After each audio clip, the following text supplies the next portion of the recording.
ಮೇಲ್ ಕೆಲ್ಸಕ್ಕೂ ನೀರಬಪ್ಪು ಇಲ್ಲಿ ಕೆಲ್ಸಕ್ಕೂ ತುಂಬಾ ವ್ಯತ್ಯಾಸ ಇತ್ತು ಕಣ್ರಿ. ನೀವು ಮೇಲೈಕ ನಂಗೆ ಅಂತ ಆತಿಲ್ಲ, ನಾನು ನಡೀತೆ ಮಾಡುತ್ತೆ ಕೆಲಸ ಮಾಡ್ತೆ ಅಂತ ಇದೆ. ಇಲ್ಲಿ ಗಣಿ ಒಂದೇ ಒಂದು ಬಲೆಗೆ ಹೊಯ್ತಿ ಹೋಯ್ತು ಎಲ್ಲರೆಲ್ಲ. ಅದಕ್ಕೆ ಹೇಳುದು ದೋಣಿ ಕೆಲಸ ತುಂಬಾ ರಫ್ ಕೆಲಸವೇ, ಈಸಿ ಕೆಲಸ ಅಲ್ಲ ಇದು. ಹಾ ಇದೆ, ಇದಕ್ಕೆ ಬಿಗ್ ಅಂತ ಎಡ್ಗಿಗೆ 18,000 20,000 ತನಕ ಇದೆ.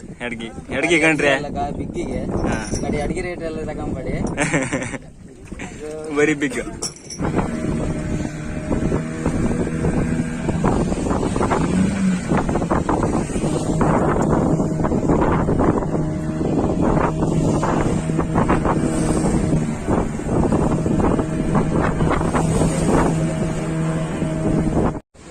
ಪ್ರಾಣಿ ಕಸ ಎಲ್ಲ ಇದ್ದಲ್ಲ ಮೀನೆಲ್ಲ ತೆಗೆದು ಡಿವೈಡ್ ಮಾಡ್ತಿದ್ರು.